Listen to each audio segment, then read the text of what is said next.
Luke 8:41 to 56. Dumating noon ang isang lalaking nagngangalang Jairo, isang tagapamahala ng sinagoga.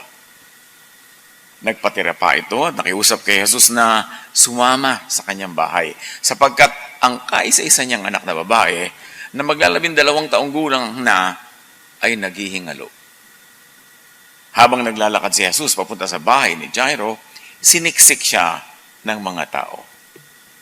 Nagsasalita pa si Jesus nang dumating ang isang lalaking galing sa bahay ni Jairo. "Patay na po ang inyong anak," sabi niya kay Jairo. "Huwag na po ninyong abalahin ang guro." Nang ito'y marinig ni Jesus, sinabi niya kay Jairo, "Huwag kang matakot, manalig ka lamang at siya'y gagaling." Pagdating sa bahay, wala siyang sinama sa loob kundi sina Pedro, Juan at Santiago at ang mga magulang ng dalagita. Nag-iiyakan ang lahat ng naroon at kanilang tinatangisan ng bata. Ngunit sinabi ni Jesus, "Huwag kayong umiyak. Hindi patay ang bata. Natutulog lamang." Pinagtawanan nila si Jesus sapagkat alam nilang patay na ang dalagita. Ngunit hinawakan ni Jesus ang kamay nito at sinabi, "Bumangon ka, bata." Nagbalik ang hininga ng dalagita at ito'y agad na bumangon. Pagkatapos, pinabigyan siya ni Jesus ng pagkain. Manghang-mangha ang mga magulang ng bata. Ngunit pinagbilinan sila ni Jesus na huwag sabihin kanino man ang pangyayaring ito. Jairus and his daughter revisited. Salamat, Panginoon, dahil maaari po kaming magbabalik-balik sa napakagagandang mga kwento, mga naganap nung kayo ay narito sa lupa. Turuan nyo kami na hanapan ng mga sariwang kahulugan, mga bagong application ito sa aming buhay at nang sa gayon, patuloy kaming makinabang sa inyong mga katuruan at sa inyong mga mababalaghan na ginawa dito sa lupa. Be our teacher, our preacher, be our friend. We praise you, O Lord Jesus, and we thank you, Father, in the name of your Son, our Lord Jesus. Luke 8:41 to 56, isa-isahin natin muli. Then a man named Jairus, a synagogue leader, came and fell at Jesus' feet, pleading with him to come to his house because his only daughter, a girl of about 12, was dying. Isang miserabling kalagayan. Magkasakit lang mga anak natin. Kumisan, natataranta na tayo. Ito pa, naghihingalo. At matagal na siguro naghihingalo ito dahil sobra na ang pagdurusa ng taong ito, ng ama. Daig pa siya siguro yung pagdurusa ng anak niyang may sakit. Salamat na lang at pumunta si Jesus sa kanilang lugar. As Jesus was on his way, the crowds almost crushed him. While Jesus was still speaking, someone came from the house of Jairus, the synagogue leader. "Your daughter is dead," he said. "Don't bother the teacher anymore."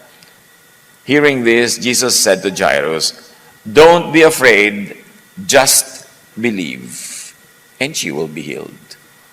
Loaded ng kahulugan. Dalawa ang ipinagagawa sa kanya ni Jesus. Isang don't at isang do. Don't be afraid. And do believe. Gagaling, mabubuhay na muli ang iyong anak. Pagtuunan natin ang pansin ang sinabi ni Jesus na yan. Belief. Sabi niya, just believe. What is belief? Belief is thought. And according to Jesus, thought heals. Belief, thought heals. In other words, thought creates and recreates the physical world, reality. Patay na yung bata, pero sabi ni Jesus, manalig ka. Mababago na yung pananalig ang nangyari sa kanyang katawan na namatay na siya. Nababago ng pananalig, nababago ng isip, ng iniisip, ng diwa, ang physical world. You can bend physical reality with thought, with faith. So the power of thought is really the focus of this story.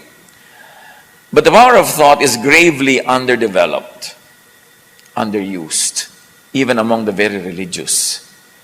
Ang nade-develop kasi lalo sa mga relihiyoso, fear, yung kabaligtaran ng do not fear. Yung fear. Fear blocks and counteracts belief and power. It blocks recreation of reality. Nakaka-paralyze ang fear. Kasi oras na natakot ka na, nagapos, natali, nakulong ka na ng iyong takot, hindi ka na makakagawa ng dapat magawa. Ang isip ay sumasara, dumidilim, humihina, nawawala ng lakas, pag sinakmal ng takot. Anong dapat ginagawa ng mga tunay na mananampalataya? Believe in, think of, talk about what you want to happen. Dumating ang messenger from the house of Jairus, meron siyang topic. Topic niya, patay na ang bata, huwag nang abalahin pa ang guro. Let's give up, tanggapin ang katotohanan, ilibing na lang ang bata, huwag nang papuntahin pa si Jesus sa inyong bahay. Useless. Yun yung thought niya. Yun ang message niya. Yun ang topic niya. Pinalitan ni Jesus, sabi niya, believe, do not be afraid. Mabubuhay ang bata. Yun ang topic ni Jesus. Mga kapatid, pag pumupunta sa inyo ang inyong mga kaibigan, nagte-text, nagme-message, anong topic nila? Kayo mismo, pagka nagte-text o nag-share, nagpo-forward, anong topic nyo? Topic ba ng kamatayan, ng kawalang pag-asa, o topic ng pag-asa?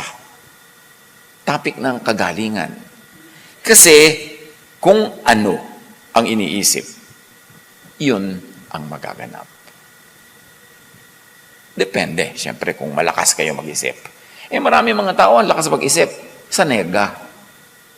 Yung ako, hindi matutuloy yan, mag-fail yan, walang mangyayari yan, babagsak ka, mabibigo ka, ganyan-ganyan. Negative ang thought. At maraming tao, ang lakas nila mag-isip pag negative.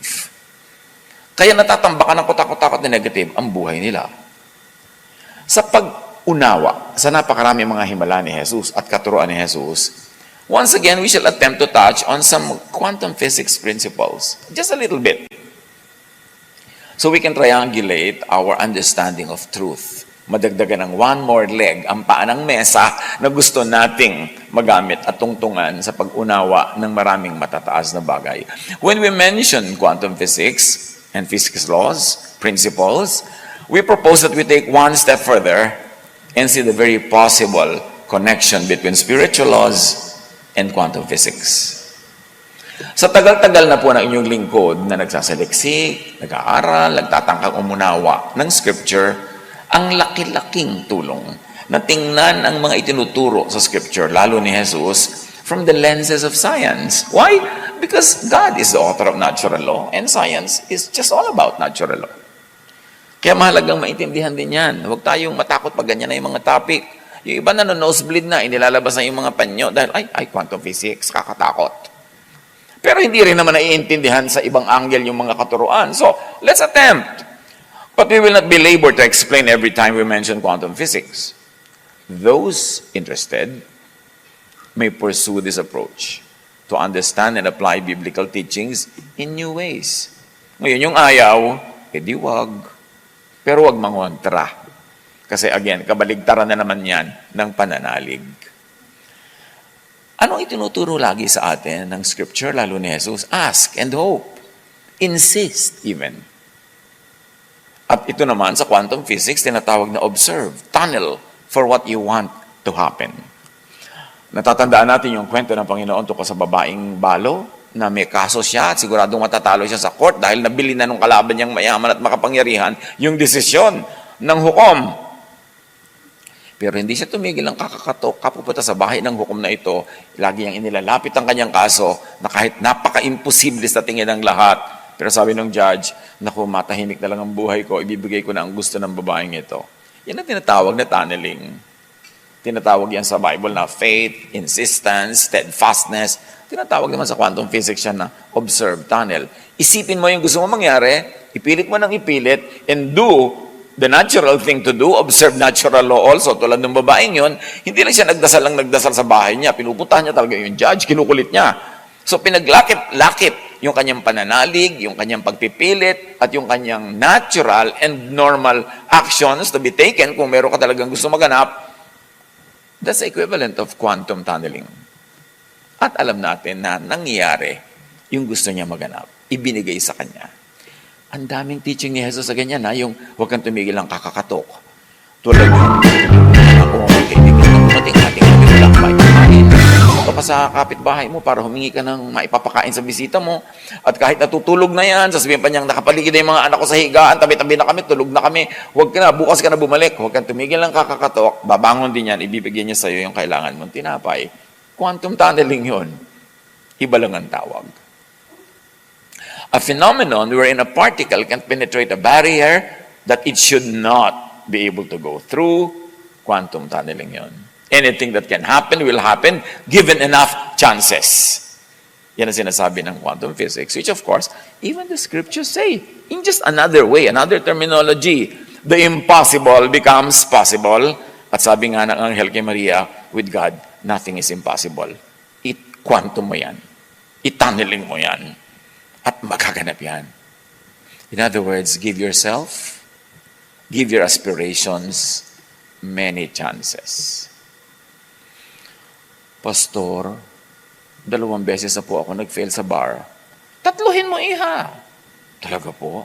4 mo, 5. Pagsasawaan ka ng failure, maipapasa mo rin yan. Huwag kang give up. Never give up on your dreams. Kaya, sabi sa Bible, do not give up. Believe. Ask for it. Nothing is impossible with God. Sabi naman ng quantum physics, i-tunnel mo. Lagi mong isipin. Tapos gawin mo kung anong practical thing to do, mangyayari yan. Strive many times. Get as much help as necessary. Kaya mga iba, ipag-pray niyo ko, nakakatulong yon. Kasi maraming nagpe-pray, maraming nagtatunneling, maraming nagkukwantum yan, maraming asking in faith, at kung taimtim ang kanilang pananalig, at ikaw naman, ginagawa mo yung practical, nagpapapray kang pumasa sa exam, di mag-aral ka, mag-review ka, ganun, gawin mo kung anong pwede mong gawin physically, then the spiritual matter will be taken care of by the Spirit of God, siguradong magtatagumpay ka. Ang problema lang, masyado tayo na condition ng failure. Ay, hindi mangyayari yan. Hindi yan matutupad. Ganito, ganyan-ganyan. Mahirap lang po kami. Pagka tinuturoan mo yung tao, ay, bobo lang po ako. Wala po akong alam. Ikaw na nagsasabi, di yan ang mangyayari sa reality mo. Kasi yan ang sinasabi mo. Subukan nyo ito yung umaga, mga nalamin kayo, ang ganda ko. Susundin din kayo ng salamin na yan pagdating ng panahon.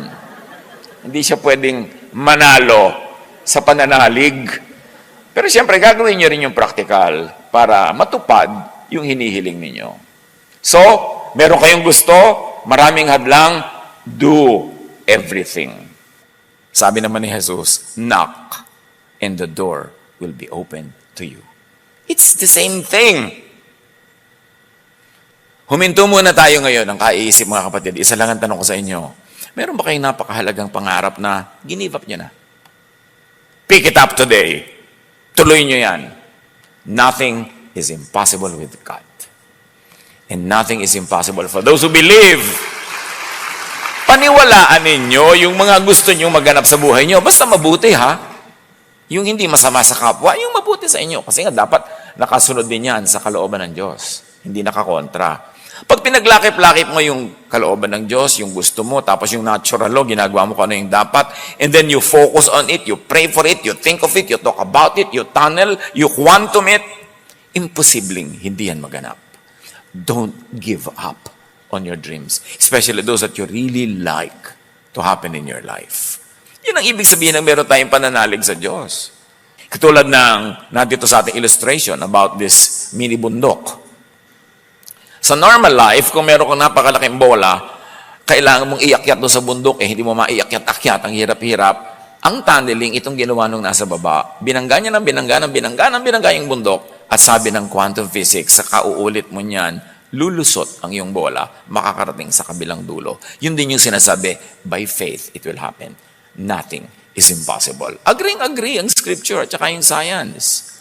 Ano bang layman's explanation? Diyan sinasabi na yan at tunneling. Normally, if the height of the barrier is greater than the energy of the ball, you have to roll it up the hill.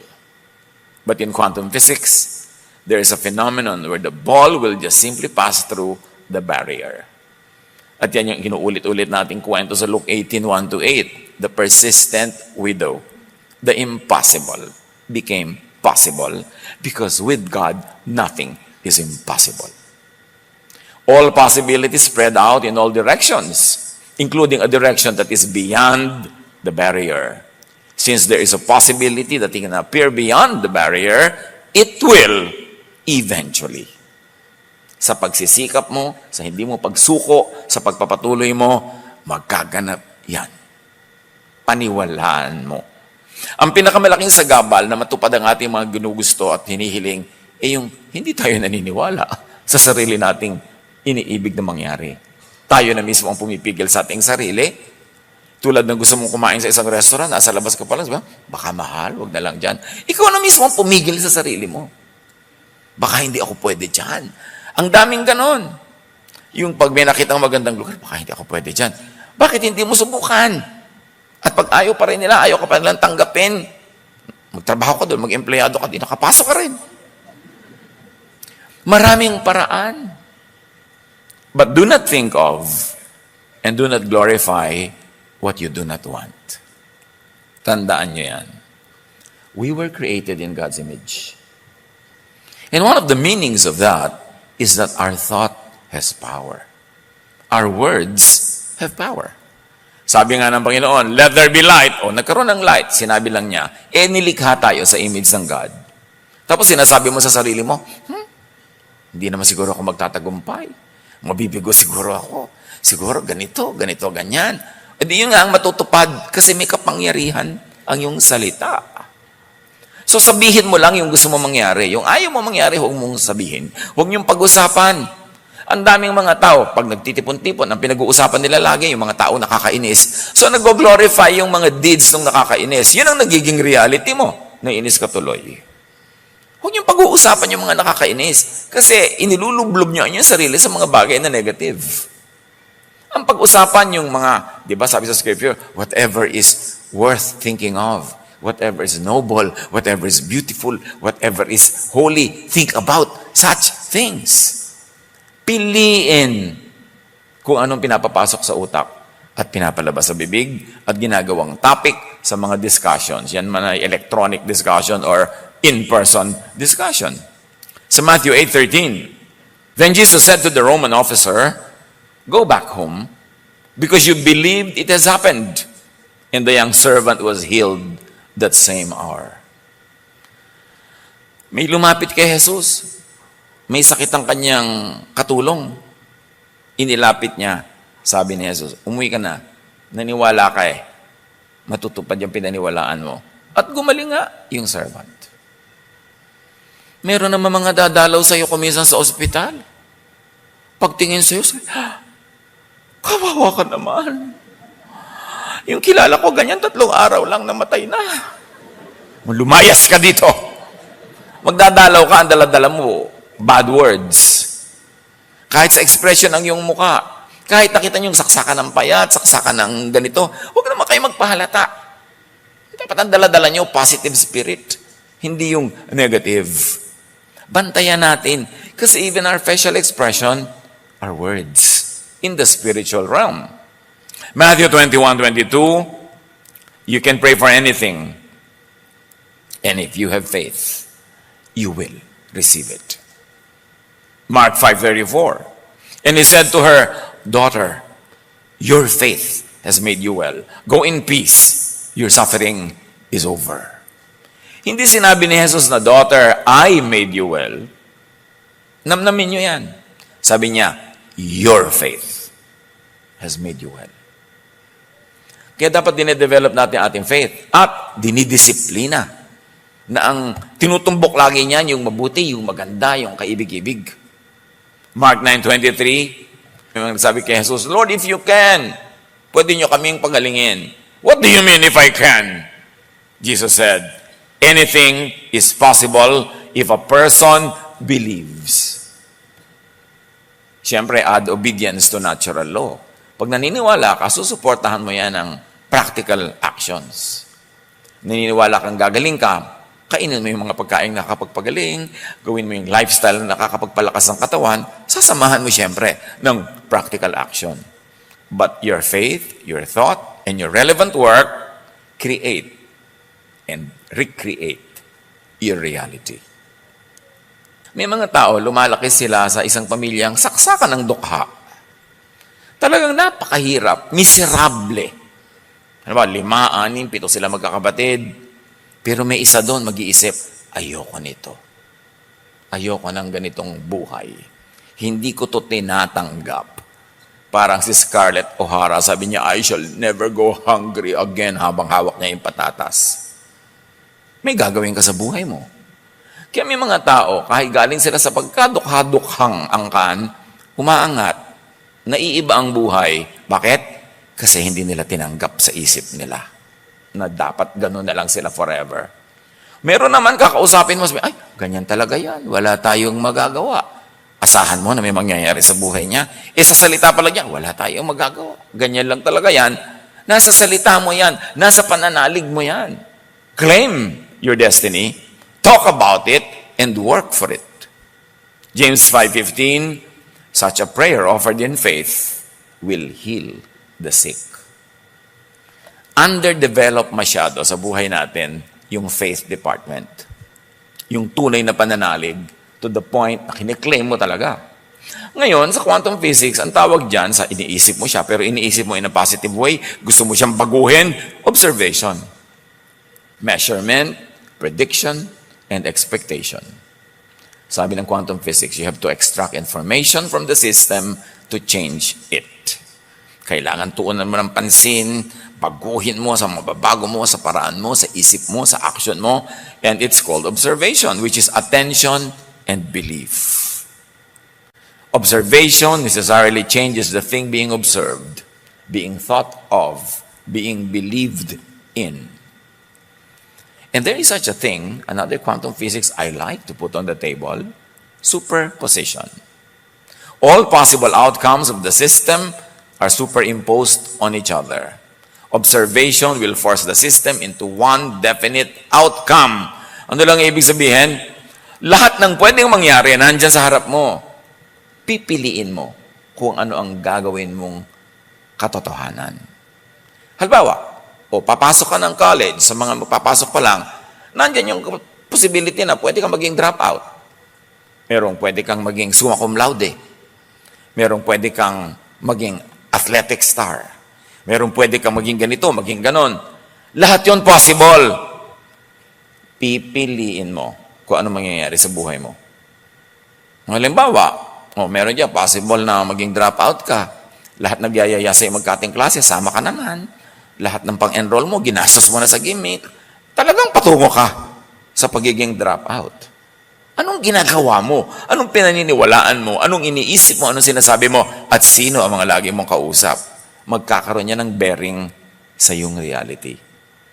Hindi tayo mga biktima ng buhay. Lahat tayo ay pinanganak na pantay-pantay na pwede nating piliin kung anong pwedeng mangyari sa atin. Pwede mong habulin, pwede mong pagtrabahuhan. Meron lang ang mas madali sa kanila kasi marami na, from the start, meron na agad silang mga plus factors. Pero, hindi ko may plus factors sa simula. Sila yung winner sa dulo. Ano ang ginagawa mo sa buhay mo? Stop thinking of yourself as a victim. Yung mga taong biktima ako, bakit ganyan? Kasi ang asawa ko ganito, kasi ang nanay ko ganun, kasi yung childhood ko ganyan. Sinisi na lahat. Pwedeng hindi mo na mapalitan yung nangyari sa nakaraan, pero pwede mong palitan ang paningin mo doon at kung anong gagawin mo doon para magamit mo siya ngayon at bukas. Nasa isip mo yan. Meron pang tinatawag na placebo effect. Alam na ng marami sa atin yan. Maraming experiments noon at patuloy ginagawa yan. May mga pasyente na pinapainom ng hindi naman talaga gamot. Pero pinaniwala silang gamot yon at nangyayari ito sa mga hospital and clinic settings. Dahil yung pasyente naniniwala kung uminom siya ng gamot, kumagaling nga. Dahil naniniwala siya. Yun ang placebo effect. Di ba may mga lola tayo, mga tiya na pupunta pa lang sa doktor, gumagaling na sa daan. Kasi naniniwala siyang mapapagaling siya ng doktor na yon. Sabi kasi ng placebo effect, even in the treatment, it's a healing effect. Even in the treatment is not supposed to heal. Your brain can convince your body with a fake treatment, the so-called placebo effect, and thus stimulate healing. Kaya meron mga tinatawag sa faith healing. Na naniniwala ka, pwede mangyari. Kaya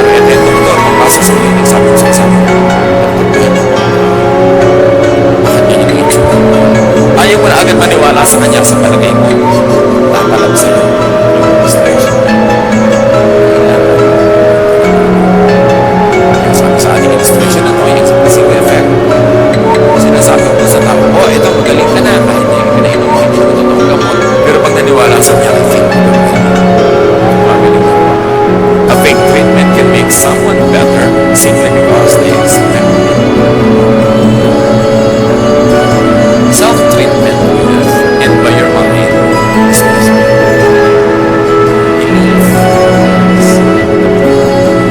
Now, I want you to take some function in this department. Kasi meron naman mga ginagawa ko. Hindi ko kailangan ng magagaling na ako. I cannot confess now kasi hindi ko pananalig. Pero bakit? Hindi mo nalilimin yung ako. Total, naniniwala ka. Hindi isama mo na sa paniniwala mo na makakatulong sa iyo. Kesa naman sa hindi pa naman yung dapat mong asahan, then yung tagilid lang yung pininiwalaan mo na hindi ko kailangan ng gamot. Eh, kailangan mo pala tapos. Ating so, pag meron tayong na desisyon,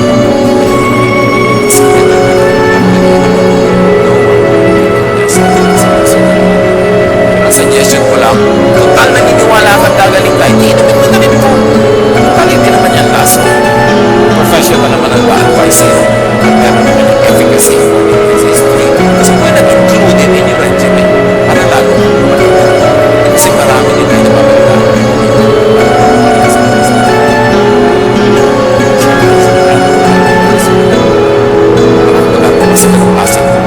Sa buhay. Pero, why not drink it? Especially kung ma-afford mo naman. Really? When everything's down, the basics, belief.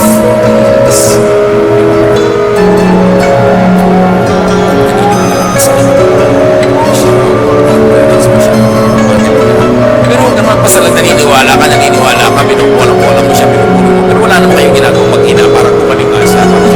Para sa disiplina. Walang mararating yung dahil may kakampal na natural. May kakampal na natural action. Think. If we, then we. Cause and effect. You want this effect? Because it to become effect. Matthew 9:22. Jesus turned around and when he saw her, he said, "Daughter, be encouraged. Your faith has made you well."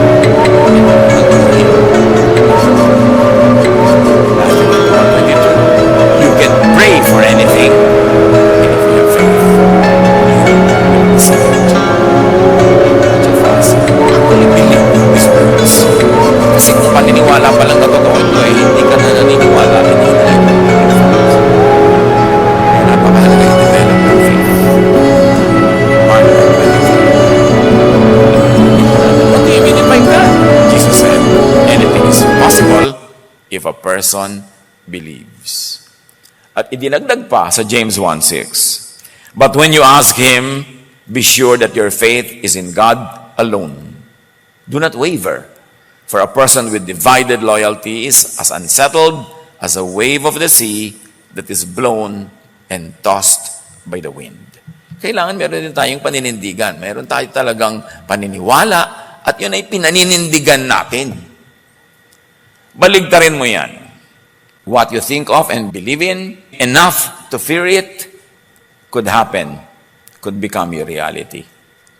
Yung mga self-fulfilling negative predictions na laging pinaniniwalaan mo. Naku, pagtataksilan ako ng asawa ko, pagtataksilan ako asawa ko, hindi niya talaga kaya maging faithful. Eh, ikaw mismo sinasabi mo na, pinaniniwalaan mo na, naka-quantum mo. Baka kahit walang balak yung tao, pumapasok sa isip niya kasi yung palang pananalig mo ang nagpapasok sa kanyang isip. Kaya laging sinasabi ni Jesus, do not fear, only believe. Ngayon sasabihin mo, paano naman po ako maniniwala na yung asawa ko magiging tapat? Eh may track record naman siya na ganito, ganon. Kaya nga baligtarin mo. Paniwalaan mo ng paniwalaan, sabihin mo, isipin mo, ipag-pray mo, tapos gumawa ka ng mga paraan para matupad in the physical world yung mga gusto mong mangyaring katapatan niya, mangyayari yun. Kasi kinukwantum mo. You are working by faith. Gusto mo talaga magbago yung nangyayari sa buhay nyo, di baguhin mo sa isip mo muna, doon ka sa magsimula. Pag nabago mo yan by faith and in a strong way, susunod ang reality. Yan na yung mga sinasabi doon, ang dami na nating binasa. At sinasabi ng quantum physics, superposition, all possibilities exist. At the same time, and to collapse the system to a particular outcome or possibility, information that relates to that outcome or possibility must be extracted by the observer. Kung ang mga ito ay parang gobbledygook sa inyo at hindi gulo, mag-research na lang kayo, nag-google naman yan eh. Balik-balikan nyo, pag-aralan. The reason why I'm mentioning these things, although to some people it may not mean anything, is for you to consider studying it at another time para nyo maintindihan. Tapos masasabi yung, ay, meron nga palang ganun. I'm only informing you na may ganyan talaga sa scientific world, sa quantum physics, na nag-agree sa mga biblical beliefs natin. At pag naisip mo na yon, pwede mo nang i-research. Hindi naman natin maintindihan agad-agad yan. Ako nga, hindi ko naiintindihan. Nagpapanggap lang ako. So, magpanggap na rin kayo. Tapos pag-aralan nyo, pag-aralan hanggang, ay, oo nga, nakita ko to. Why? Kasi ang tagal-tagal na natin nagba-Bible study, ang tagal-tagal na natin nag-aaral, marami pa rin hindi talaga natin maintindihan o ma-operationalize. So, why not try this one? Because we believe that science could be God's last prophet. Yung talaga magpapaliwanag ng maraming hiwaga na hindi maipaliwanag ng relihiyon, pwedeng ipaliwanag ng science. And don't be allergic to science because God is the God of science. God is the author of natural law. And all sciences are only premised on unchanging natural laws. At yung observation, sinasabi, it causes the system to collapse into a single outcome out of many possible outcome. May sinabi pa itong si Neil Donald Walsh. Quantum physics tells us that nothing that is observed is unaffected by the observer. Pag inisip mo yan, ipinag-pray mo yan, pinagtuunan mo ng pansin, pinag-usapan, pinagtrabahuhan, maapektuhan mo siya. Hindi pwedeng hindi. That statement from science holds an enormous and powerful insight. It means that everyone sees a different truth because everyone is creating what they see. At kung minsan, yan ang problema sa conservative religion. Hindi ka binibigyan ng karapatang mag-isip for yourself. Dinidikta na sa'yo kung anong paniniwalaan mo. Kaya tuloy, ikaw naman, nagpapanggap ka nga naniniwala dahil baka matiwalag ka pag sinabi mong hindi ka naniniwala. Pero hindi mo naman talaga naiintindihan, therefore, hindi effective. Kaya dapat intindihing mabuti para pakinabangan. Belief heals and affects even third-party beneficiaries and objects. Kaya kung minsan yung mga unbelieving husband, unbelieving son or daughter, sa paniniwala ng ina, sa kapipray niya, sa mga ginagawa niyang practical things, ang nagiging uwian din nagkakaroon ng effect doon sa taong yun. Luke 7:1-10. There's a centurion servant who was sick and about to die. The centurion heard of Jesus and sent some elders of the Jews to him, asking him to come and heal his servant. So Jesus went with them. He was not far from the house when the centurion sent friends to say to him, Lord, don't trouble yourself, for I do not deserve to have you come under my roof. That is why I did not even consider myself worthy to come to you. But say the word, and my servant will be healed. Una, naisip nitong mayaman na ito na makiusap kay Jesus, nagpadala siya ng delegation, pakisundo, sabi niyo magpunta naman dito sa amin nang mapagaling niya itong aking mahal na katulong. At nung papalapit na si Jesus, pinasalubong na naman niya, sabi niya, huwag na po kayong tumuloy. Ganon na lang ang pananalig ko sa inyo na hindi niyo na kailangang lumapit at pumunta rito, just say the word and my servant will be healed, kahit kayo malayo. When Jesus heard this, he was amazed at him. And turning to the crowd following him, he said, I tell you, I have not found such great faith even in Israel. In other words, sabi ni Jesus, aba, nagkukwantum siya. Huwag na daw akong pumunta, hindi ko na kailangan lapitan, pananalig lang, sabihin ko lang, magaganap. Then the man who had been sent returned to the house and found the servant well. Nakita nyo, iba-iba yung instances. May mga babaeng humihipo kay Jesus na laylayan ng damit niya. May mga may sakit na habol-habol sa kanya, hinihipo siya.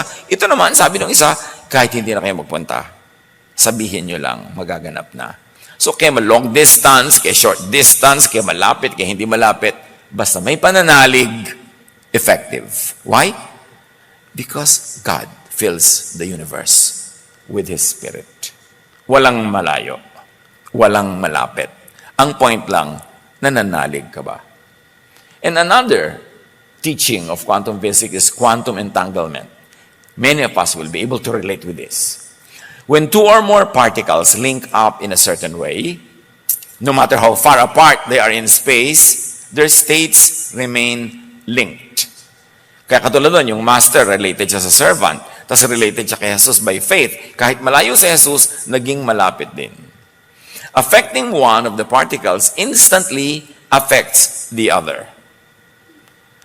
Maraming mga nanay na may mga sundalong anak na yung anak nila nabaril o may nangyaring kung ano man, tapos nararamdaman nila. Minsan napapanaginipan nila, o kung minsan gising na gising sila, biglang nabubuo sa isip nila, nakikita nila yung mga images nangyari sa kanilang anak, kasi yun yung tinatawag na quantum entanglement. Pag meron kayong talagang relasyon, you're really related, emotionally, spiritually, other ways, whatever happens to one is felt by the other. In fact, also, at a point, up to a point, happens to the other. One event will impact another even if these are far apart. Kaya itong ating illustration ng tinatawag nating quantum entanglement, nakita nyo sila ay dalawa, pero meron silang entanglement, meron silang connection, yun man ay pag-ibig, yun man ay espiritu, yun man ay pagkakaunawaan, kahit malayo yung isa, ay actually connected pa rin sila. Kaya sinasabi ng iba, kung minsan merong na iniisip mo, naisip ko rin. Yung nararamdaman mo ko rin kahit magkalayo. The Spirit tells us that. The Bible tells us that. And interestingly, quantum physics calls it quantum entanglement. So, ituloy natin ang kwento kay Jairus. Siya nga pala, may Jairus tayong topic. When he arrived at the house of Jairus, he did not let anyone go in with him, except Peter, John, and James, and the child's father and mother. Works of and healing by faith is best done away from doubters, from opposition, and it's best done with believers. Kaya laging kasabihan, walang kokontra. Kasi pag may nangongontra spiritually, may effect. Mataas na teaching to. Napaka-importanting maintindihan. Anong effect yan sa buhay natin? Anong practical application, mga kapatid? Lumayo sa mga kontra. Gusto niyo mag-aral, may nangongontra sa inyo? Hindi ka makapag-aral, walang yan, hindi mo may matatapos, layuan nyo yan. Kasi, siya ang sasagabal sa inyong quantum. Siya ang sasagabal sa inyong faith. Siya ang sasagabal sa inyong practical actions. Lumayo sa mga kumukontra. Kung kinokontra kayo, sa mabuti naman na gusto niyong gawin, pero siya nangongontra. Pero kung masama yung gusto niyong gawin, kinokontra niya kayo, blessing siya sa buhay natin. So, pinipili niyo rin. Ano ba? Bakit mo ko kinokontra? Ba't mo kinokontra ang aking pangarap, ang aking panaginip? Hindi naman yan masama. Hindi makakasama kahit kanino. Acts 18:6, but when they opposed and insulted him, Paul shook the dust from his clothes and said, "Your blood is upon your own heads. I am innocent. From now on, I will go preach to the Gentiles." Nagtuturo si Pablo ng napakagandang salvation by faith, salvation by grace, salvation by love, as kontra sa kinagawian na katuroan ng mga Hudyo na kababayan niya na salvation by law, by obeying the law. Wala naman nakaka-obey, so sino masisave dyan? So tinuturoan niya, alam niyo may salvation talaga through Jesus by grace, by the love of God. Ayaw siyang pakinggan. Nililibak pa siya. So sabi nitong si Paul, bahala kayo sa buhay niyo. Mula ngayon, ayoko na magturo sa inyo, sa Gentiles na lang. Itinatabay ng lack of faith, ang otherwise ay great teaching or teacher. Mga kapatid, pag nakakarinig kayo ng teaching, lalo kung pinanggagalingan naman, meron namang history of credibility, meron namang history of training or education, or meron naman siyang body of works na magpapatunay na isa naman siyang seryosong scholar o mapag-aral, maniwala muna kayo at makinig bago kayo huwag maniwala at libakin siya. Kasi kayo mawawalan. Katulad nitong mga Hudyo na to, ayaw nila maniwala kay Paul, di tinalikuran sila. Gentiles sila nga ang tuturuan ko kung ayaw nyo. Kasi bakit mo iti-insist sa ayaw maniwala? Dapat hanapin mo yung maniniwala agad para yung oras mo hindi na sayang. Nagtanim ka sa matabang lupa na munga agad kasi pipilitin mo yung lupang ayaw namang tanggapin yung seed na itatanim mo. 1 Corinthians 1:10, let there be no divisions in the church. Rather, be of one mind, united in thought and purpose. Bakit kailangan may unity sa church? ang daming dapat gawin. Ang daming dapat pag-aralan. Ang daming dapat marating ng pananalig at kaalaman, pero hindi makakarating doon kung kontrahan ang kontrahan. Kaya dapat merong unity. Ngayon, pag irreparably magkaiba, maghiwalay na lang, peacefully. Hindi nyo naman kailangan mag-away dahil lang magkaiba kayo ng pananalig. Hindi, maghiwalay kayo, pero hindi nyo kailangan mag-away. Magkaiba lang kayo ng level of understanding, magkaiba ng direction ng pinupuntahan ng utak nyo, pero hindi kailangan masamain nyo ang isa't isa. Amos 3:3, do two walk together unless they have agreed to do so? So dapat may agreement. Tanong, paano kung magkaiba ang inyong ibig at sino o alin ang magwawagi? Diba, nagpe-pray ka, Lord, ibigay mo po sa akin itong si Papa A. Pero yung isang babae din doon sa kabila, nagpe-pray din niya si Papa A. Pareho kayo naman nagpe-pray. Sinong mananaig? Baka wala sa inyo kung ayaw sa inyo ni Papa A. Di ba? Pero yung mas malakas ang faith, yung mas maraming katulong sa observation and tunneling, meaning sa prayer, at yung mas malakas at mas ayon sa natural law, yun ang maraming chances na matatunnel niya, ma-observe niya, makukuha niya by faith. So sama-sama yan, pananalig, katulong sa pananalig, pagdarasal, o hindi lang dasal, katulong mo sa paggawa ng project, pagkatulong mo sa ginagawa mong dapat mangyari, tapos ginagawa mo ang dapat mong gawin, lumalaki ang chances that you can tunnel, that it can happen. Participatory yan, hindi mo lang basta hinihingi na lumaglag from heaven. Ecclesiastes 4:9-10, two people are better than one because together they have a good reward for their hard work. So unite. Work with fellow believers. Work with the like-minded. Pag meron kayong gustong gawin, lalo mahirap, hindi madaling gawin, hanapin nyo agad yung kakampi nyo, katulad nyo ng pananalig, katulad nyo ng ibig, para mas madaling masimulan at mangyari. Kaysa nakakatatlong taong ka na nang kakukumbinsi dito sa mga taong samahan ka, samantalang may iba namang sasama sa'yo. Dapat ginagamit ang ating discernment. Be a dreamer believer or help a dreamer believer.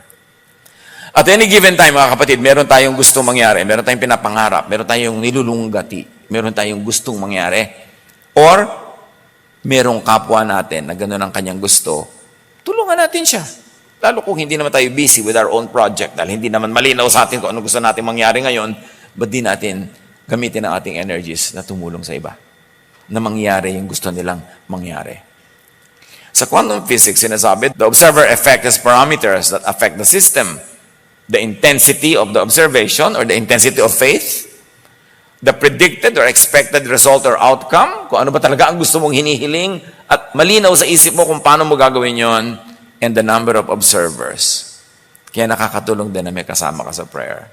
Measuring and observing the same system or expecting the same outcome. Napakarami. May kabaligtaran pa yung may nangongontra. Kaya kasabihan, walang kokontra, meaning sa sinasabi sa quantum physics, lower interference or lower blur, which is another matter, i-research na lang. Binanggit ko na para meron kayong lead what to study. May kabaligtaran ng placebo effect. Yung tinatawag na nocebo effect. Kabaligtaran yan. It's opposite of the placebo effect. A nocebo effect occurs when negative expectations of the patient regarding a treatment cause the treatment to have a more negative effect than it otherwise would have. Yung lagi mong iniisip, binibigyan ka pa lang ng gamot, ma-allergic ako dyan, ma-allergic ako. Ayan, na-allergic ako. Hindi ko pa nga itinuturok. No, na-allergic ka na agad. Pagka nag-expect ka na maraming negative, you can make it happen. Yun naman yung nocebo effect. Maraming ganun. Papakainin mo pa lang, naku, masama sa akin yan, kung ano mangyayari sa akin. Mangyayari nga dahil lagi yun ang pinapasok mo sa iyong isip. Alam niyo yung pagkain, Diyos naman ang gumawa ng mga pagkain, huwag kayo lagi magbintang na masama yan, masama yan, masama yan. All in proportion, all in moderation, and all in timing. Pero wala naman siguro talagang as it is, masama yung pagkain na yun. Pero pag minamasama mo, lalo na yung kakain ka, mahilig siya mag-diet, yun ang lagnat niya ngayon, mag-diet. May kakainin ka, titingnan ka, kakainin mo yan? Bad yan for you. Kasi lumayas ka rito, ito ka sa kabilang mesa. Kung bad sa'yo na lang. Sa akin, good. Yung binabad trip ka, kakain ka nga. Nagsisimula ka palang kumain kung ano na ibibigay sa'yo. Alam mo yung kilala ko, kumain niya, namatay. Alam mo, may kilala rin ako kamo, nagsasabi niyan, siya ang namatay. Gusto mo, i-quantum kita. Maraming mga negative eh. Suriin nyo nga mga kapatid, yung mga tao sa buhay nyo, yung mga karakter ko negative. Ang hirap eh, lalo kung asawa mo, o nanay mo, o kapatid mo. Pagka north ka, south siya. May kilala kayong ganyan? Pag gusto nyo kumain ng malamig, gusto niya mainit. Pag gusto nyo maligo, ayaw niyang maligo. Laging kabaligtaran, yung buong buhay mo, pagod na pagod kang kumbinsihin lang siya na sumama siya. Identify nyo yon and keep distance. Kasi walang mangyayari sa buhay nyo. The nocebo effect refers to the observation that expectation of sickness or even death may promote such an outcome. In effect, that the power of belief results also in negative outcomes. The negative belief of the person will be self-fulfilled. So, i-review nyo kung anong mga pinaniniwalaan ninyo. Lagi na Pastor, end of the world na po ba? So, tigilan nyo na nga. Pagod ako. 40 years ko na sinasagot yan eh. Kung mag-end of the world, di mag-end. Ano magagawa mo? Mapipigil mo ba? Hindi po. Eh, di huwag mo nang isipin. Pag-enjoy ka ng buhay, pag-enjoyin mong iba, para mag-end ang world, at least sulit ka. At kung hindi nag-end, lalong sulit ka. Why are you always talking about such negative things that you cannot control anyway? Naku, darating na po yata si Jesus. Bakit? Kasi po, ang dami na pong lindol, ang dami na pong mga gumuguhong mga bundok, ang dami nang nalulunod. Ibig mong sabihin, pag darating si Jesus, sasabihin niya sa mga ushers, magpalindol na kayo, pumatay na kayo ng mga tao, magpuputo kayo ng mga bulkan dahil darating na ako. Ganun ba si Jesus? Ano ba pinag-iisip natin tungkol kay Jesus? Mga itinuturo sa atin ng religion na takutin tayo ng takutin. Anong kinalaman kung darating si Jesus na kailangan maraming mamatay? Anong practical knowledge ang magsasabi sa iyong maganda yan? Sasabihin ni Jesus, darating na ako, lunurin na ang mga 3 continents. Pagputukin lahat ang bundok, pasabugin lahat ang mga lason sa mga pabrika, pasabugin ang mga sakit. Bakit po? Darating na ako eh. Yun, review your faith. Kasi ang daming negative. Lahat ng binabasa nyo, lahat ng pinaniniwalaan nyo, i-review nyo. Kasi dapat agree sa common sense. Yung common sense mo, every single cell in your brain tells you, wala yatong sense. Pero dahil sabi ng relihiyon, papaniwalaan mo na agad talaga. Binigyan tayo ng Diyos ng utak para gamitin, para mag-isip. So, avoid the negative outcomes. Yan yung nocebo effect. Makikita naman natin sa illustration natin, sinasabi sa iyo na, ay, may masama mangyayari sa akin, may masama, ayan, nangyayari na nga. Mangyayari na nga. Control your life by controlling your thought. Kaya naman lagi ang turo ni Jesus, do not fear. Lalo na, do not think of and talk about and glorify the nega. Meron kayo nakakainis sa kamag-anak, bakit siya ang lagi niyong pag-uusapan? Bakit hindi niyo pag-usapan yung nakakatuwang tao? May mga pangit na nangyari, bakit lagi yun ang pag-uusapan ninyo? Uso pa ngayon, kahit sa mga social media, yung ang ganda-gandang mga artista nung araw, ipapakita nila yung picture ngayon na kulukulubot, na ang tanda-tanda na. Bakit kailangan mo ipakita yan? Nangyayari naman talaga sa lahat ng tao. Why can't we just enjoy the idea that somebody could be beautiful at a certain period of her life, and after that, her beauty changes? Bakit kailangan i-glorify? Para matakot ka, tatanda ka rin, kung ano nung iniisip mo. Marami tayong dapat control na gawin sa takbo ng ating utak. Balik kay Jairus. Meanwhile, all the people were wailing and mourning for her. O yan, nega na. Iyakan na sila. Stop wailing, sabi ni Jesus. She is not dead.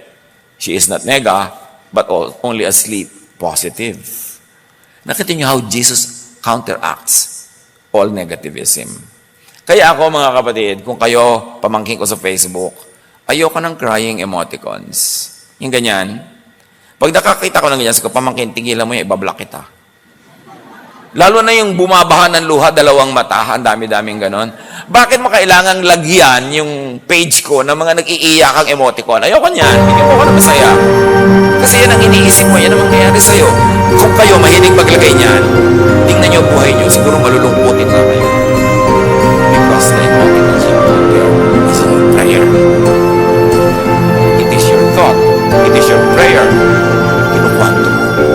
Nangyayari na. Kaya tigilan ang kada drama. Mag-isip ng mabuti, yung maganda. Balitan niyo ang nangyayari sa buhay. So, pinagtawanan si Jesus. They laughed at him, knowing, believing, observing, tumbling, that he was dead. Mga unbelievers, doubters, contra. Pero actually, dead naman talaga. Sanay naman talaga sila may mga dead. Kaya hindi mo naman sila masisisi na maniwalang dead nga yung babae. Pero, ito yung point na once in a while, expect miracles. Kahit once in a while, huwag mong tanggapin yung reality. Better reality that you can think of, that you can quantum, that you can pray for.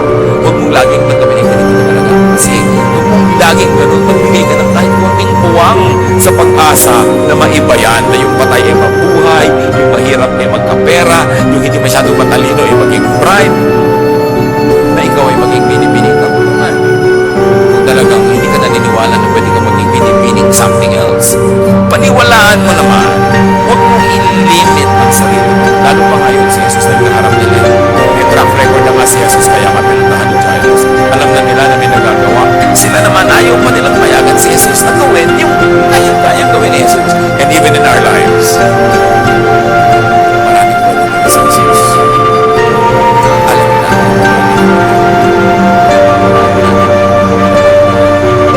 Ligitis ka sila. Give yourself the chance. Na maiba-iba ang nangyayari sa iyo. Give Jesus a chance.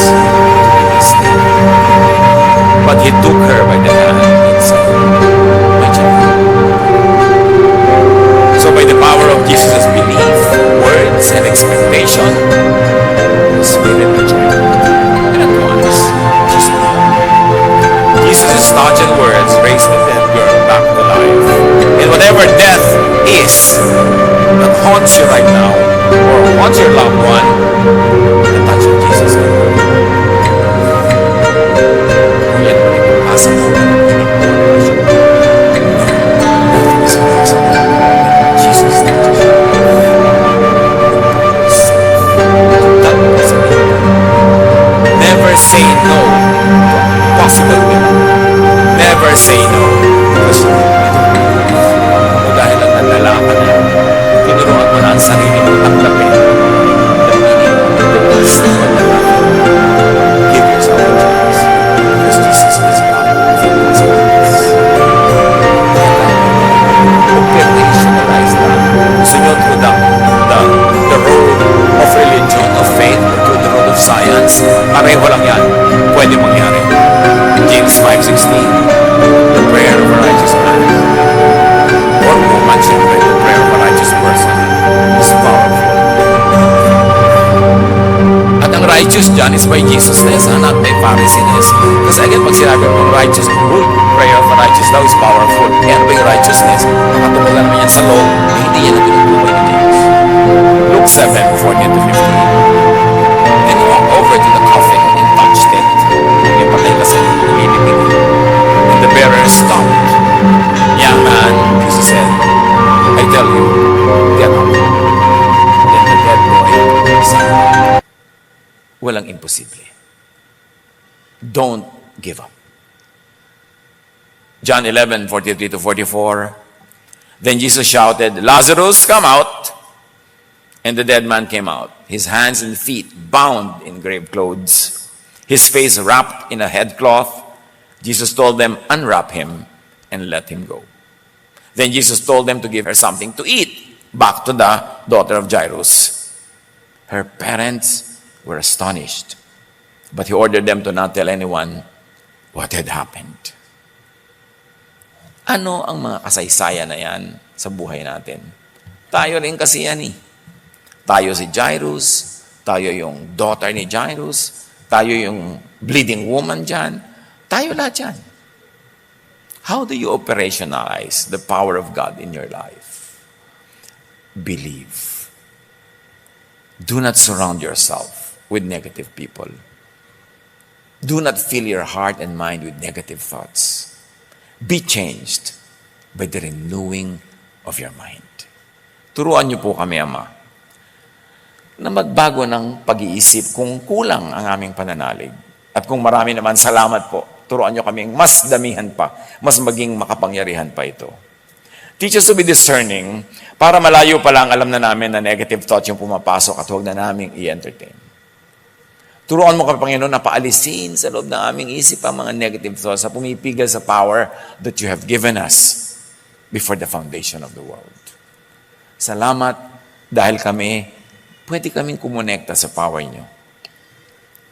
And by understanding the many mysterious teachings of Scripture through the lenses of science, we can appreciate you more.